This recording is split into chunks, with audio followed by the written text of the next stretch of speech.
Hey there, Sarah Noked here, founder of OBM School, and I teach people just like you my proven strategies and techniques for scaling a profitable service-based business, landing solid clients, and charging the rates that will empower you to live your life by design. And I am so excited for today's video because I've got a special guest who I'm going to introduce you to in just a moment. But she has been working with me inside OBM School. And if you don't know about OBM School, you can learn more about it here. But she is one of our mentors inside OBM School, and she has graciously offered to come on our show today to talk a little bit about what a day in the life looks like for an online business manager. So let's get right into it. Hey everybody, we have a fabulous guest today on the show, Julie Calcote. Now, Julie has been in my world for the last few years. I am privileged to call her our OBM School mentor. So she is definitely somebody who shows up quite often in our communities and in our programs. We've been working together forever. And, when Julie decided to make the transition from VA to OBM, I helped her do that. And I'm forever grateful to have her in my life. And I can't imagine a better person to bring on today to talk a little bit about what a day in the life of an OBM looks like. We were just kind of chuckling beforehand. Julie, I'm so excited to have you here.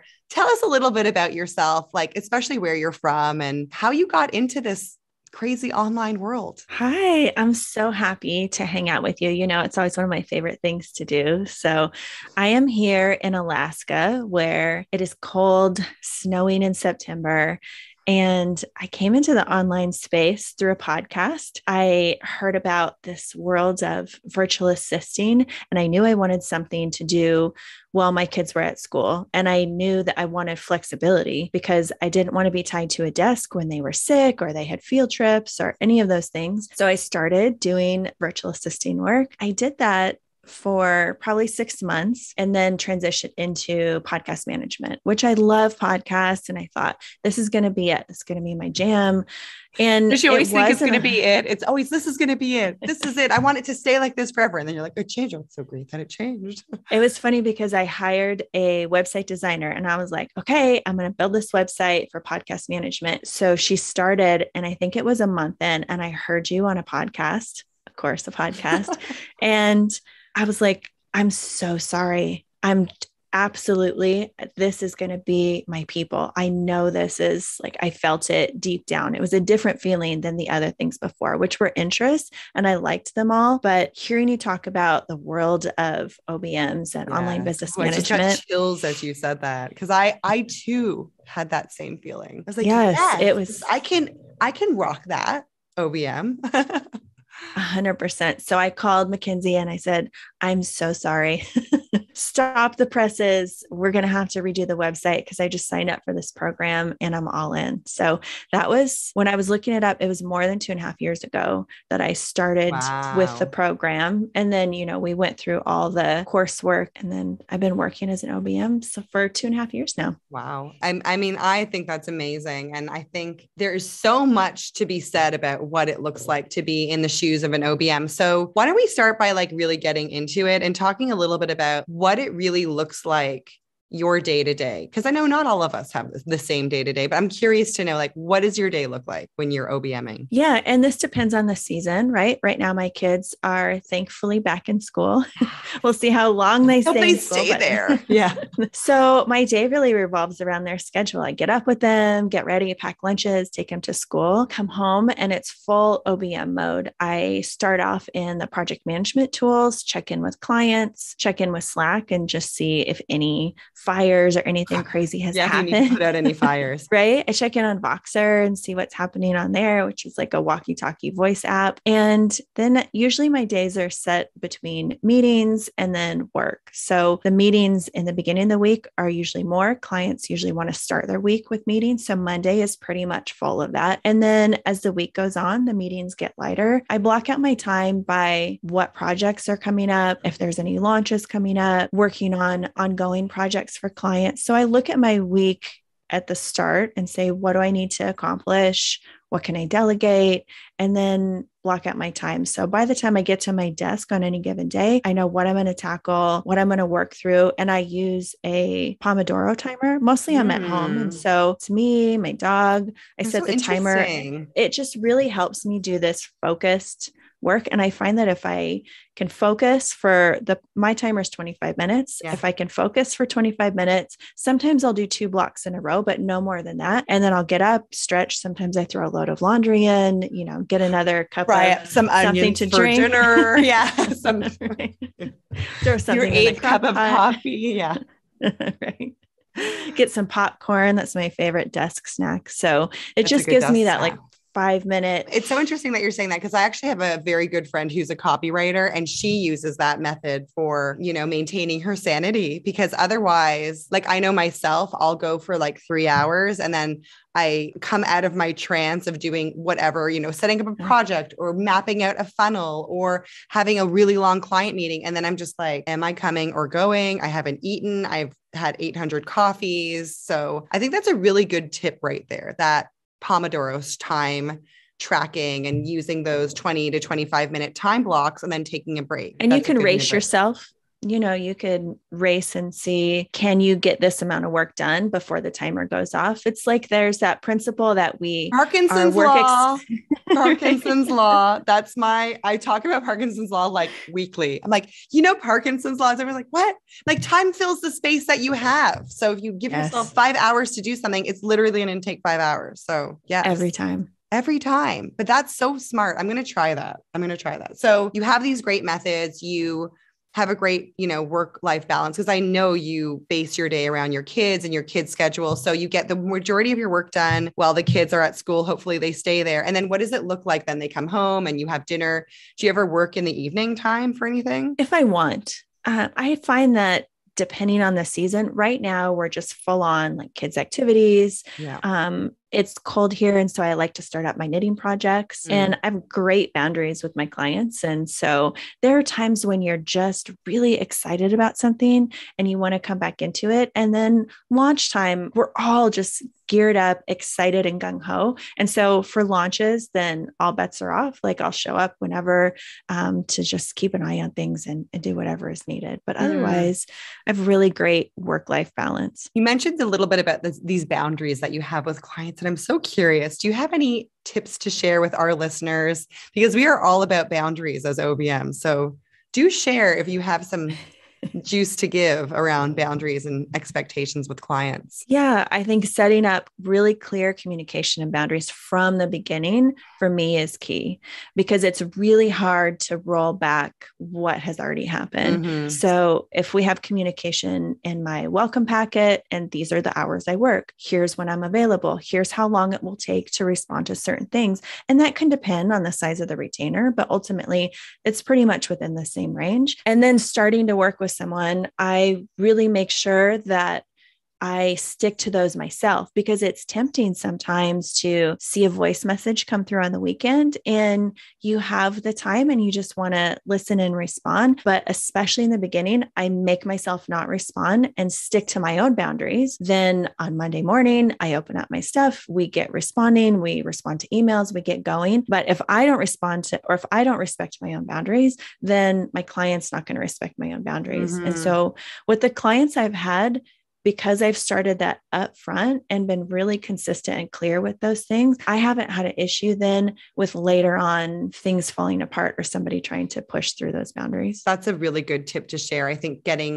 setting up those habits to begin with, because clients, they also need the right guidelines too. Part of what we do as OBMs is we lead our clients. So I think that's so pertinent to the whole relationship, really. I think this is all really great. And I know that when we spoke those 2.5 years ago, you were coming from the VA space. What was it like to transition from being a virtual assistant to an online business manager? And what would you say to yourself back then? What would be the words of wisdoms you would have said? Oh man, so many things. I think the transition, because I had the support of you in a community, was so seamless and smooth. There is information out there, and some people come from really interesting backgrounds in the corporate world or with their previous experience. Everybody's bringing things to this space that are valuable and helpful. But for me, I wanted a community, like a hive mind, to really help me. Hive mind. Yeah. When all those questions come up and you're like, this has never happened. What do you think about this? Right. Or just having a bank of templates to use, all those things made the process of transitioning really easy, because it's like, I can go in and for the longest time, and I still sometimes go back and look at stuff. I would have my notebook of all the trainings and I would say, okay, what am I doing next? How should I write this meeting agenda? I'm going to hire a team member. Everything was there for me. I really appreciated that. And I loved the transition. It was so much fun to work at a higher level with clients, dig into their business more, and make impacts that I wasn't able to make working as a VA. Was it difficult to transition your clients to OBM, or was it also seamless? I knew there were some clients that I had that weren't ready for an OBM. And so I felt really good about being able to set them up with what I had been learning with systems and some videos and things, so they could bring on someone else to fill that spot. And then one of my clients was ready to rock and roll. So we transitioned her. We had a lot of great communication. We learned and grew together, and she's still my client to this day. I love those clients. I have a client like that too. I mean, she's not a client anymore, but we speak on a regular basis, and I talk about her all the time. She's Lou, my stepping stone client. I think it's so nice when you are transitioning from the VA space, if you do have a client like that. But on the other hand, I think sometimes when we're transitioning from VA, there's a lot of mindset, you with your coaching background, I'm sure you were aware of some of the mindset shifts you needed to make, where some of us who don't necessarily have those tools. I really struggled with my transition. It took me 2 years to transition my clients over, but I also didn't have the kind of community, I think, that we've been building in OBM School together. Yeah. And I think knowing the value of that coaching, because I came from a coaching background, I really knew and believed in the value of coaching. And so there wasn't a point in my journey, especially during the transition, where I didn't have a coach. And for, more than a year, that was you directly just really helping and supporting. And there was things that I vividly remember, conversations we had where I was going in a loop with certain things that you pick up in the space. And then you'd say, what about this? And it was like, okay, I'm out of it. I'm ready to go. I love that. So you started off in the podcast space, which I love. And I know you still love podcasts. You've taught me so much about podcasts as well, but you've sort of transitioned in a lot of ways to the OBM role. Would you say that you're more generalist, or do you specialize still in podcasts or other things of that nature, marketing wise? I would say I would categorize myself as a generalist. There are definitely areas that I love and that I dig into with clients. But the beauty of it for me is that I love doing so many different things. And so in my business, I still do podcast system setups. I still have my team do podcast pitching just for my own clients now, not for outside clients. But launches has been something this year that has just been absolutely delightful and really fun to dig into. So I've had a great but very time. Intimidating at first, but yes. But I love that, because again, confidence comes through doing, as we know, it's one of our manifestos in the OBM School. And, when you get confident about something like launching with clients, it's no longer that intimidating, and it can be really exciting and exhilarating. And, the adrenaline's definitely pumping over there. Yeah. And finding the right clients, right? Because there are people who want to launch in a way that would not be aligned with my family. We wouldn't be aligned. And so finding clients that are really interested in launching in a way that works well with both of us is something that we can find out before we even start working together. And then we know going into that relationship, it's going to work really well. Yeah. Ooh, I like that. So you mentioned family in there, and I know we're both really big on being family and prioritizing being a mom over everything. When was the last time you had an encounter in your personal life that made you just stop and think and say to yourself, I am so damn happy that I took the leap, even from your VA time, just to like make the move and transition to this sort of out of the box career, which is not so out of the box, I think, these days, but this new sort of working from home where I'm sure even in the town you live in Alaska, people were like, what are you doing? What is this? You know, what was the last big thing that happened to you where it just made you sit and think to yourself, thank God I made this transition when I did? I joke that my husband still thinks I build websites. You know? Well, that's better than my husband. He doesn't even know what I do. So, right. So I think there has to be something at least every week with the kids because things are always popping up and happening. But last week, one of my kids called from school and said, I miss you. And he just was having a rough day. He was so upset. And so I was like, computer off, drove straight to the school, picked him up, and we went to the park. It was a beautiful day before the snow.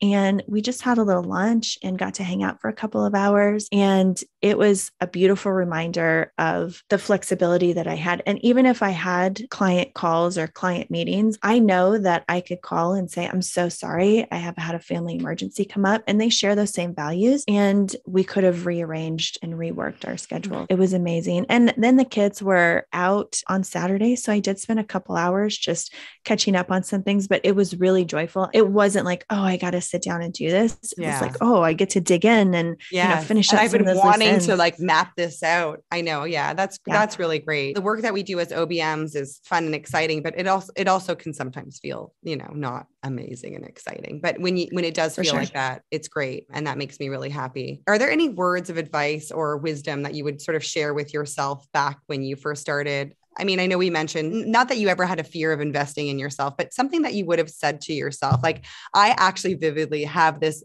vision in my mind when we had our OBM interview. You were sitting in your car and you were telling me about, I can literally see the angle. Like I have that in my mind. What was going on in your mind at that moment? Like, do you remember? It was one of those conversations where I was putting a lot of pressure on myself. It was at that time in my community, there was this talk, everybody was bringing their husbands home and that was their goal. And so it was like, I'm doing this so my husband doesn't have to go to work anymore and he can come home. And so in my mind, I was like, okay, well, how am I going to scale this to this? And you were like, would your husband even want to come home? That was our conversation. And I was like, he'd be bored. And then he'd get in trouble, get himself into trouble. I know. I was like, I don't get the whole retire your husband thing. I'm like, send them away. Who needs them at home? We want to be at home by ourselves. It's quiet. I don't want to clean and cook for somebody. It was just exactly what I needed in that moment to be like, why am I even trying to fit somebody else's sort of goals and philosophy over my life? Ideals. Yeah. Crazy. Yeah. Just that conversation with myself, I would keep reminding myself to turn back and really remember why I started and follow the path that works for me. Because some type of clients, you learn and you grow and you know who's going to work for you and what relationships will make the most sense and be the most productive and fruitful. All those lessons and things have come because I've been able to turn back to myself and my inner guidance and say, this is what's working and this is not, and tuning out some of those outside influences and voices. A lot of people listening here will totally be able to relate to the fitting into someone else's box or someone else's ideals. And, we have to really do this for ourselves, for our own personal, freedom and flexibility or financial, whatever it is, but it has to really be your own in order to make this leap and make it work. Oh, yeah. Julie, it's always a pleasure speaking with you. I could talk to you all day, Definitely. But I really appreciate you coming on here and sharing your day in the life of being an online business manager and your journey with us. It's a privilege for me to work with you and to have you in our OBM school and in our communities as a mentor. If people want to get in touch with you, how can they find you in the online space? I still have that same website that I started with. And so it's at juliecalcote.com. And on Instagram, I've dipped my toe into the reels water. So sometimes you'll see me. I love your reels. I love the reel with this cups of Skittles, like the Monday morning. Like I legit was like so impressed by your reels. I'm like, she's so creative. That was a little spicy. I really texted enjoyed my that team. one. So that's the same Julie Calcote OBM over there. If you'd like to see my sometimes spicy reels. They're really awesome. Well, thank you so much for being on here. And for those of you, if you are interested in learning more about becoming an online business manager, you can head on over to obmschool.com. We've got freebies over there. We have more information about our programs and offers. And I look forward to seeing you on the other side. And thank you, Julie. And I will see you inside OBM School. Bye. Bye.